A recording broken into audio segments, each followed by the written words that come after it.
Hey, what's going on, y'all? Today I saw this video on social media that really troubled me. It was a video of two families, two African American families scrapping, fighting at Disneyland. This place is supposed to be the happiest place on earth. That's what they bill it as. Place where families come together to establish, a good time, go on vacation, create memories that'll last a lifetime. But not only did it go down in Disneyland, this thing went down in Toontown, which is the part of the park for little bitty kids, for like toddlers, 3, 4, 5 years old, and they go and have a great time. So these two families, could have been husband and wife, boyfriend, girlfriend, I don't know what it was, two couples. And one couple had a senior citizen with them, an older lady. It could have been maybe one of their mothers. And, looked like maybe, she was in one of those assisted mobility kind of carts, and she gets knocked over and injured. And one guy starts scrapping literally with the other guy's wife or girlfriend, starts punching her. I mean, they're fighting, and the other girl's fighting with the other guy. I mean, they just literally, it's a knockdown, drag out brawl. With all of the negative images that we see of African Americans and stereotypes that we see, thugs and no good and don't take care of our kids and violent and all that other stuff, I don't see any reason for us to continue to post this. I'm not going to post it. Let me just say it that way. I can't stop it from being posted. You may have already seen it by now, but I'm not going to post it. But I do want to talk about it. What are the issues that cause this kind of behavior, and what can we do to remedy it? So I don't have any stones to throw at these people. I don't know what the issue is. I don't know what caused it. Of course, some people may feel like they need to defend their family or their wife or their children's honor. I don't know about what caused it. All I know is they were scrapping at Disneyland in Toontown, and it was buck wild, and it looked crazy. So I was just watching a movie just last night called Beats, produced by Anthony Anderson. Excellent movie. I mean, great, very good acting, awesome writing. It was a story about this young man who's 17 years old. His sister gets shot and killed in a crossfire of a gang violence. She gets, they weren't targeting her, but she gets killed. Bullet goes through her head, hits him in the chest. He gets injured. He's traumatized, and he suffered from serious post-traumatic stress disorder after dealing with that situation, because he basically seen what combat veterans see on the front lines in combat. So I thought about that, and I said, Anthony Anderson, he's trying to help this young man who's got this amazing gift, even post this traumatic situation. He's trying to help this young man develop his musical gift. He's making these beats, hence the name Beats. And he helps him to develop these things, trying to help him get a record deal. And it's interesting, but this young man, anytime he hears a loud noise or finds himself in a stressful situation, he can't deal with it. And he emotionally just falls to pieces. And so much so that he couldn't even go back to school after his sister was killed. And it really just highlighted post-traumatic stress disorder, PTSD, in the hood.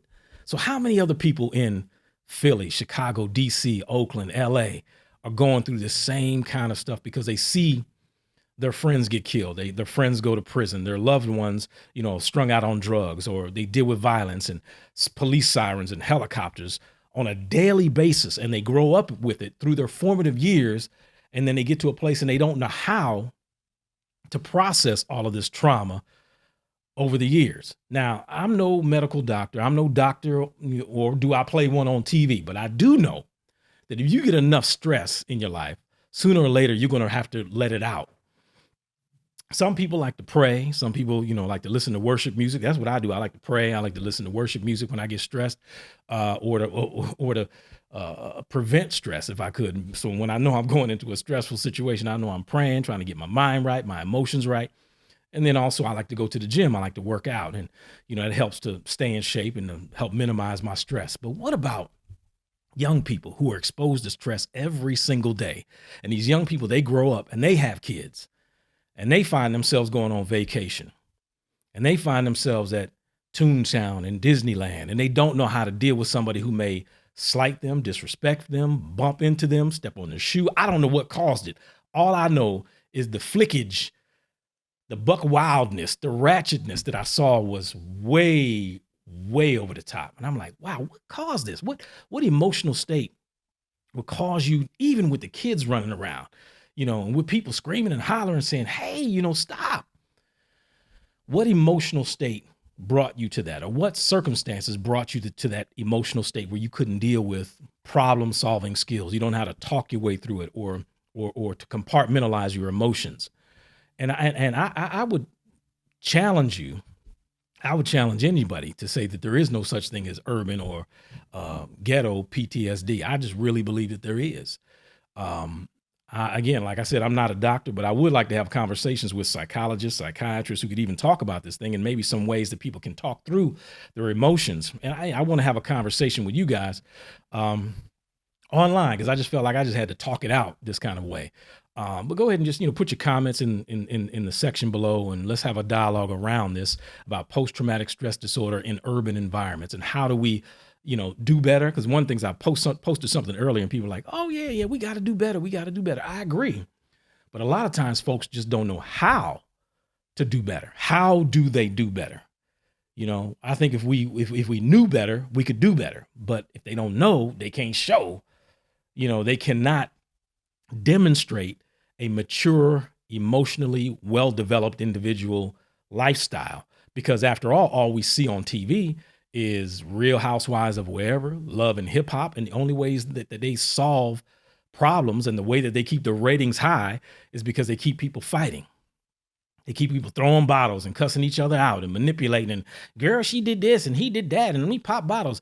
And that they're always going to have violence on those sets, on these high-rated shows. Why? Because you've already got security. As soon as the fight jumps off in the club or in the restaurant or wherever they are, the security comes from behind the camera and breaks it up. Well, the security, that means they anticipated that there would be some kind of violence. And if that becomes normal or normalized in pop culture, and that's cool, what do you think that your young people are going to start to ingest, digest, and become? Faith comes by hearing. So imagine if you add, pictures and images to what you hear. Faith comes by hearing. Well, what you believe is what you hear, and you believe and behave like what you believe. You behave like what you believe.